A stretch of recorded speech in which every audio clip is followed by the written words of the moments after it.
بال بچے پالو، پرورش کرو، اچھے اچھے دھندوں پہ اچھے اچھے کیریئرز ان کے بنا کے اچھے اچھے پروفیشن میں اس کو بٹھاؤ بچوں کو. کن چکروں میں پڑے ہوئے؟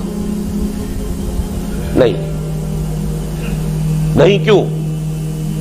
ایک یہ کہ آج کی تاریخ تک جتنا میں نے دین کو سمجھا ہے قرآن سے، حدیث سے، سنت سے، سیرت سے، اس کا یہ ہے کہ اس کے لیے کوشش کرنا فرض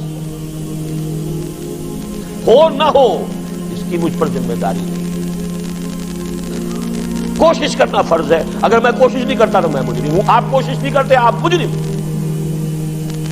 آپ کی نماز روزہ سب اللہ کے ہاں زیرو ہوگا اگر آپ یہاں دین کو قائم کرنے کی جد و جہد دیں. ابھی میں چند حضرات سے کہہ رہا تھا، وہ سود وود کی بحث ہو رہی تھی، یہ بینک کی ملازمت حرام ہے کہ حلال ہے، یہ فلاں. میں نے ایک بات سمجھائی، آپ بھی سمجھ لیجئے اسی درجے میں. حرام حلال کے مختلف معیارات اور مختلف لیولز ہیں.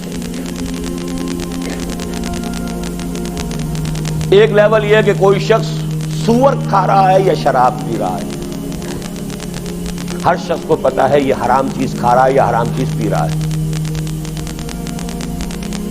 ایک یہ کہ کھا تو رہا ہے وہ بکری کا گوشت، خریدا ہے کسی کی جیب کاٹ کے،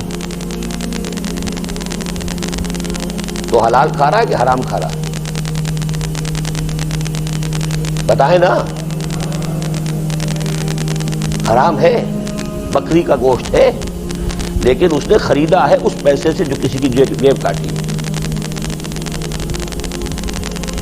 اچھا اس نے خود تو جیب نہیں کاٹی، ڈاکوؤں کے ایک گروہ میں وہ ایک ڈرائیور کی حیثیت سے ملازم ہے. وہ جو کھا رہا ہے حلال کھا رہا ہے کہ حرام کھا رہا ہے؟ چوتھے درجے میں نظام باطل ہے، اللہ کی بغاوت پر قائم ہے، اس میں آپ دھندا کر رہے ہیں، کام کر رہے ہیں، اس کی ملازمت کر رہے ہیں، حلال کھا رہے ہیں کہ حرام کھا رہے ہیں؟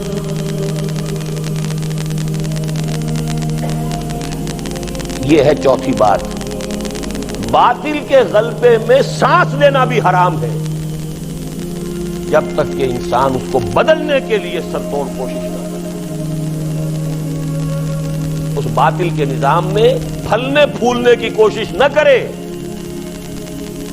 ناگزیر تقاضے زندگی کے جو ہیں ان کو صرف پورا کرے اور ان کا بھی کفارہ ادا کرے. جو حرام میرے اندر گیا ہے، کفارہ یہ ہے کہ جو توانائی مجھے ملی ہے اس سے وہ میں اللہ تیرے دین کے لیے خرچ کروں. یہ کفارہ ہوگا اس کا. جیسے آپ سے گناہ ہو جاتا کفارہ ہے کہ نہیں اس کا؟ کیونکہ آپ باطل کے نظام میں رہ رہے ہیں، حرام میں رہ رہے ہیں، آپ کا وجود، آپ کا ہر سانس حرام میں. اس کا کفارہ یہ ہے کہ جو توانائی، جو قوت ہے لگاؤ اس کام کے لیے کہ نظام بدلے. اس اعتبار سے سمجھیے حلال اور حرام کو. مجھ سے تو یوں سمجھیے آپ، باقی فتوے علماء سے آپ لیا کیجیے. میرا حلال حرام جو ہے وہ مختلف ہے. تو پہلی بات تو یہ ہے کہ اس پر میں اس لیے کرنے پر مجبور ہوں کہ یہ میرا فرض ہے. اور دوسری بات یہ ہے، خبر دی ہے محمد الرسول اللہ صلی اللہ علیہ وسلم نے کہ ایک مرتبہ پھر وہ نظام قائم ہوگا. یہ میری امید ہے. کام کا جذبہ اپنے فرض کے تحت ہے. امید مجھے اس بنا پر ہے کہ حضور کی دی ہوئی خبر ہے، وہ صادق المصدوق، آپ سچے ہیں، آپ کی سچائی کی شہادت گواہی تو خود اللہ نے دی ہے. آپ کی دی ہوئی خبر غلط نہیں ہو سکتی. آپ نے فرمایا، آج میں وہ حدیثیں نہیں سنا رہا آپ کو، 12 سنا چکا ہوں پہلے. ہم نے چھاپا ہے، عام کیا ہے. اب تو ایک 4 ورقے کا علیحدہ سے پمفلٹ شائع کر دیا، پتہ نہیں یہاں ہے یا نہیں ہے. وہ حدیثیں تو ہر مسلمان کو یاد ہونی چاہیے، اس لیے کہ مایوسی کا غلبہ ہوتا ہے اور اس مایوسی سے نکالنے کے لیے سہارا میرے پاس. سنبھلنے دے مجھے نا امیدی کیا قیامت ہے کہ دامان خیال یار چھوٹا جائے ہے مجھ سے. امید کا دامن ہاتھ سے چھوٹتا محسوس ہوتا ہے حالات کو دیکھ کر، اور پھر سہارا ملتا ہے تو حضور کی ان دی ہوئی خبروں سے ملتا ہے.